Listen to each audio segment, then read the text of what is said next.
Iran memperingatkan akan segera menutup Selat Hormuz apabila Amerika Serikat melaksanakan ancamannya untuk menghancurkan pembangkit listrik Iran. Letnan Kolonel Ibrahim Zolfagari, juru bicara Markas Besar Khatam Al-Anbiya Iran, juga mengancam akan menargetkan lokasi energi dan desalinisasi regional sebagai balasan. تروریست آمریکا در ادامه رفتار تجاوزکارانه و ناامن‌سازی جهانی تهدید کرده است که اگر ایران تنگه هرمز را باز نکند نیروگاه‌های ایران را هدف قرار خواهد داد.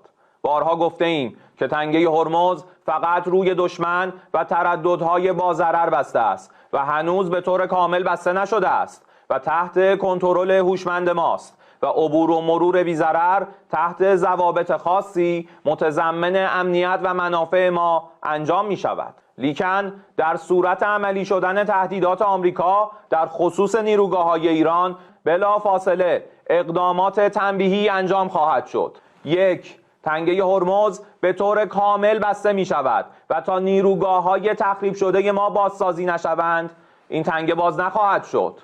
2. همه نیروگاه‌های برق، زیرساخت‌های انرژی و فناوری اطلاعات رژیم صهیونیستی به طور گسترده هدف قرار خواهند گرفت. 3. همه شرکت‌های مشابه در منطقه که سهامدار آمریکایی دارند به طور کامل